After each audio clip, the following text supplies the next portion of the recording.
আমি তোমাকে অত্যন্ত স্নেহ করি, তাই এটাও বলি দি, তুমি আজ আমাকে যেটা বললে সেটা অচ্যুতাকে কখনো বলো না, তাতেই মঙ্গল হবে তোমার।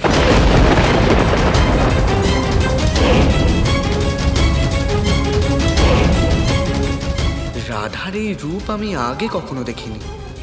কিছু তো একটা আছে ওই মহিলা আর রাধার মধ্যে, আমাকে জানতেই হবে।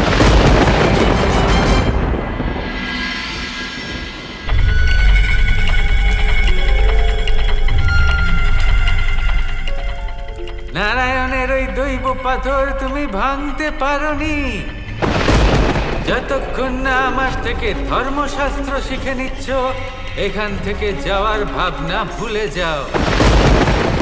আর এই আমি আমার পা রাখলাম মাটিতে। তোমাদের মধ্যে যে কেউ এসে নিজের হাতে ধরে এটা সরিয়ে দেখাতে পারলে আমি বুঝে যাব। আমি তোমাকে অত্যন্ত স্নেহ করি, তাই এটাও বলি দি, তুমি আজ আমাকে যেটা বললে সেটা অচ্যুতাকে কখনো বলো না।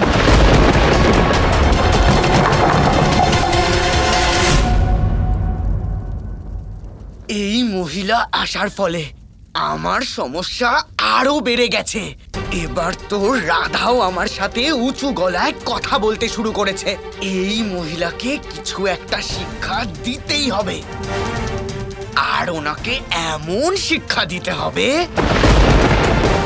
যেটা উনি কোনোদিনও ভুলবে না। আর সেটার জন্য আমার সব থেকে প্রথম লক্ষ্য হবে রাধা।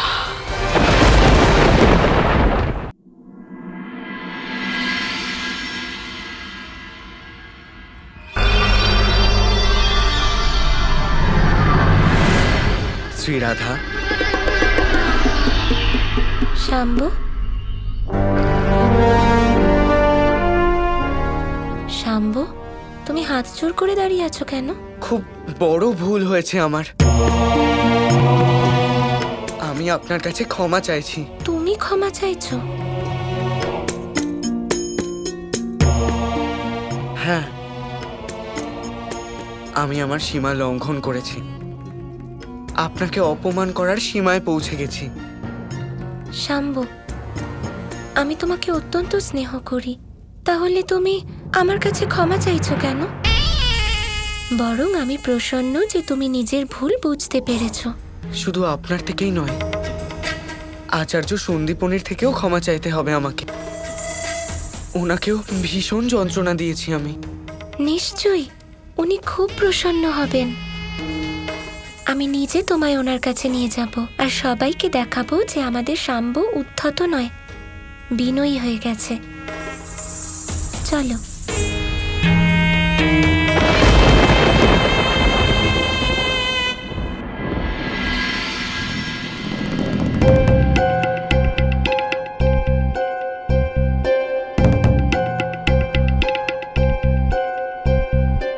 কি হয়েছে রাধা? এখনো তো দিন শুরু হয়নি, আর এই উদ্ধত শাম্ব নিজের ঔদ্ধত্য দেখাতে শুরু করে দিয়েছে। এই জন্যই এসেছো না? উদ্ধত নয়, ওর বিনয়ের জন্যই ওকে আপনার কাছে নিয়ে এসেছি আচার্য। শাম্বু আপনাকে কিছু বলতে চায়।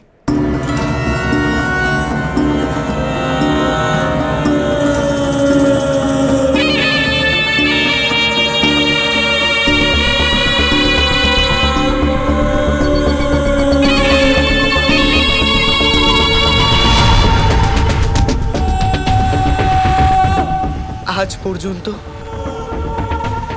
নিজের সব ভুলের জন্য আমি আপনার কাছে ক্ষমা চাইছি আচার্য। আমার এত অবাধ্য আর উদ্ধত হওয়া উচিত হয়নি, কিন্তু এবার আমি বদলাতে চাই। আমি আপনার থেকে কিছু শিখতে চাই আচার্য। কি বললে?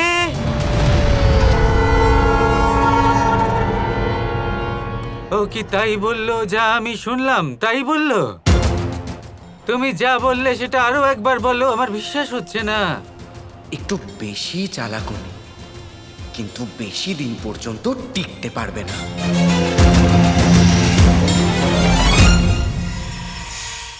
আগে হ্যাঁ, আপনি যা শুনেছেন ঠিকই শুনেছেন।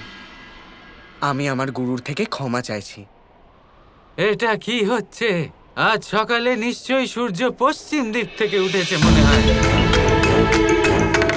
কি হচ্ছে কিছুই বুঝছি না। রাধা, স্বপ্ন দেখছি না তো? আমায় চিমটি কাটো তো। এটা স্বপ্ন নয়, এটা সত্যি।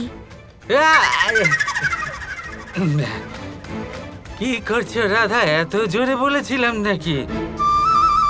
এবার আমার বিশ্বাস হয়ে গেছে যে এইসব সত্যি, স্বপ্ন নয়।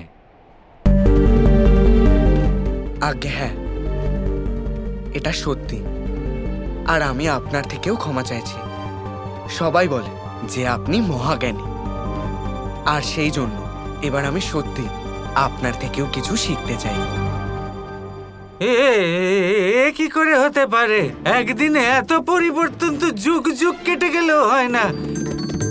কিছু তো একটা ব্যাপার আছে। কাল যে পায়ে তুমি প্রহার করলে, আজ সেই পাই তুমি ধরার কথা বলছো। কিছু তো সমস্যা আছে। বিশ্বাস করুন অচ্যুতা দেবী, শাম্ব বদলে গেছে। হ্যাঁ, আমার বাবার প্রতি আমার যে রাগ ছিল, সেটা আমি আপনাদের প্রতি অনুচিতভাবে প্রকাশ করেছি। আমাকে আপনারা সবাই ক্ষমা করে দিন। শাম্ব, ভুল শুধরানোর পথে প্রথম পদক্ষেপ হলো ভুল স্বীকার করা। এবার দেখবে সব ঠিক হয়ে যাবে। খুবই শুভ পরিবর্তন এটা। নারায়ণের কৃপা যেন তোমার উপর সর্বদা থাকে। কল্যাণ হোক।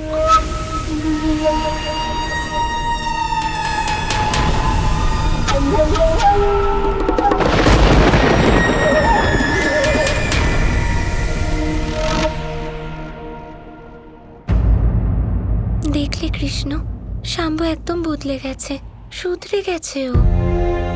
তোমায় বোঝাতে পারবো না আমি কতটা প্রসন্ন। কিন্তু আমি প্রসন্ন হইনি রাধা।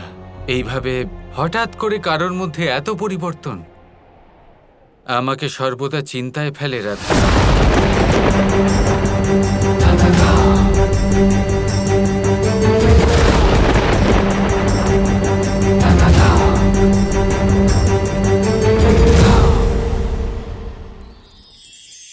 আপনি কখনো পাখিদের দেখেছেন?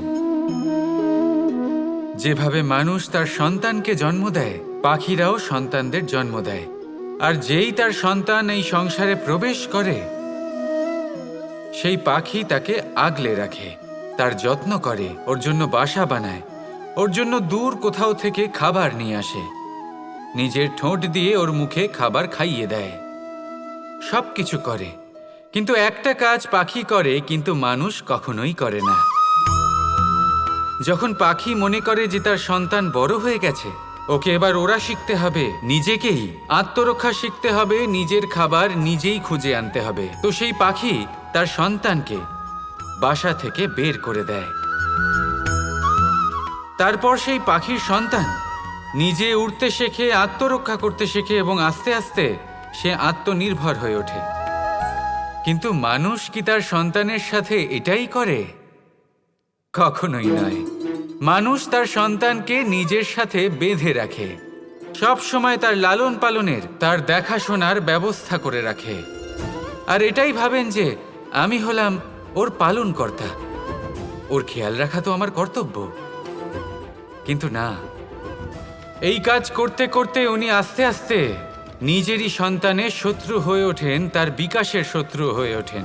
তাই যখন সন্তান বড় হবে তখন অবশ্যই ভালোবাসুন, কিন্তু পাখির মতো কঠোর হওয়াও প্রয়োজনীয়। তবেই তার বিকাশ হবে। ওকে নিজের কষ্ট নিজেকেই সহ্য করতে দিন, শিখতে দিন জীবনের অনুভূতি কেমন, তবেই তার বিকাশ হবে। নয়তো সেই সন্তান আজীবন আপনার জন্য বোঝা হয়ে থাকবে, আর আপনি তার বিকাশের পথে আজীবন বাধা হয়ে থাকবেন। আর আমার মনে হয় না আপনি সেটা চাইবেন, তাই তো? আসুন আমার সাথে ভালোবেসে বলুন, রাধা রাধা।